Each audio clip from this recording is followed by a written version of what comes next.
بسم اللہ الرحمن الرحیم۔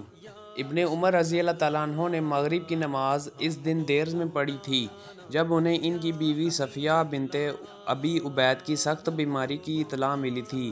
چلتے ہوئے میں نے کہا کہ نماز یعنی وقت ختم ہوا چاہتا ہے، لیکن آپ نے فرمایا کہ چلے چلو۔ پھر دوبارہ میں نے کہا کہ نماز، آپ نے پھر فرمایا کہ چلے چلو۔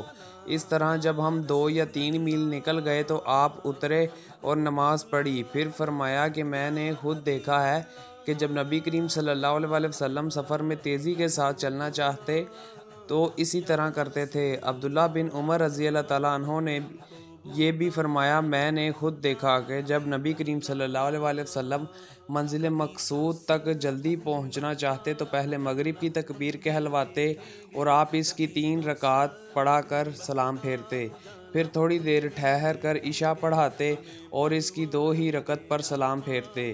عشاء کے فرض کے بعد آپ سنتیں وغیرہ نہیں پڑھتے تھے۔ آدھی رات کے بعد کھڑے ہو کر نماز پڑھتے۔ عبداللہ بن عمر رضی اللہ تعالیٰ عنہ سفر میں رات کے وقت اپنے جانور پر نماز پڑھتے، کچھ پرواہ نہ کرتے کہ اس کا منہ کس طرف ہے۔ ابن عمر رضی اللہ تعالیٰ عنہ نے کہا کہ آپ صلی اللہ علیہ وسلم بھی اونٹنی پر نفل نماز پڑھا کرتے، چاہے اس کا منہ کدھر ہی ہو، اور وتر بھی سواری پر پڑھ لیتے تھے، البتہ فرض اس پر نہیں پڑھتے تھے۔ میں نے سفر میں سنتوں کے متعلق عبداللہ بن عمر رضی اللہ تعالیٰ عنہ سے پوچھا۔ آپ نے فرمایا کہ نبی کریم صلی اللہ علیہ وسلم کی صحبت میں رہا ہوں، میں نے آپ کو سفر میں کبھی سنتیں پڑھتے نہیں دیکھا، اور اللہ عز و جل ذکرہ کا ارشاد ہے کہ تمہارے لیے رسول اللہ صلی اللہ علیہ وسلم کی زندگی بہترین نمونہ ہے۔ انس رضی اللہ تعالیٰ عنہ شام سے جب حجاج کی خلیفہ سے شکایت کر کے واپس ہوئے تو ہم ان سے عین التمر میں ملے۔ میں نے دیکھا کہ آپ گدھے پر سوار ہو کر نماز پڑھ رہے تھے اور آپ کا منہ قبلے سے بائیں طرف تھا۔ اس پر میں نے کہا کہ میں نے آپ کو قبلہ کے سوا دوسری طرف منہ کر کے نماز پڑھتے ہوئے دیکھا ہے۔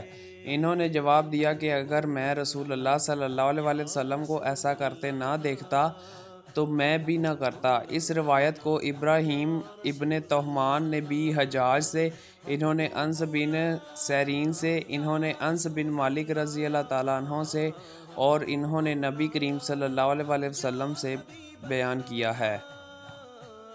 نبی کریم صلی اللہ علیہ وسلم اپنی اونٹنی پر مشرق کی طرف منہ کیے ہوئے نماز پڑھتے تھے، اور جب فرض پڑھتے تو سواری سے اتر جاتے اور پھر قبلہ کی طرف رخ کر کے پڑھتے۔ میں رسول اللہ صلی اللہ علیہ وسلم کی صحبت میں رہا ہوں، آپ صلی اللہ علیہ وسلم سفر میں 2 رکعت فرض سے زیادہ نہیں پڑھا کرتے تھے۔ ابو بکر، عمر اور عثمان رضی اللہ تعالیٰ عنہ بھی ایسا ہی کرتے تھے۔ رسول اللہ صلی اللہ علیہ وسلم کو انہوں نے چاشت کی نماز پڑھتے دیکھا۔ ہاں، ام ہانی رضی اللہ تعالیٰ عنہ کا بیان ہے کہ فتح مکہ کے دن نبی کریم صلی اللہ علیہ وسلم نے ان کے گھر غسل کیا تھا، اور اس کے بعد آپ صلی اللہ علیہ وسلم نے 8 رکعتیں پڑھی تھیں۔ میں نے آپ صلی اللہ علیہ وسلم کو کبھی اتنی ہلکی پھلکی نماز پڑھتے نہیں دیکھا، البتہ آپ صلی اللہ علیہ وسلم رکوع اور سجدہ پوری طرح کرتے تھے۔ انہوں نے خود دیکھا کہ رسول اللہ صلی اللہ علیہ وسلم رات میں سفر میں نفل نمازیں سواری پر پڑھتے تھے، وہ جدھر آپ صلی اللہ علیہ وسلم کو لے جاتی ادھر ہی صحیح۔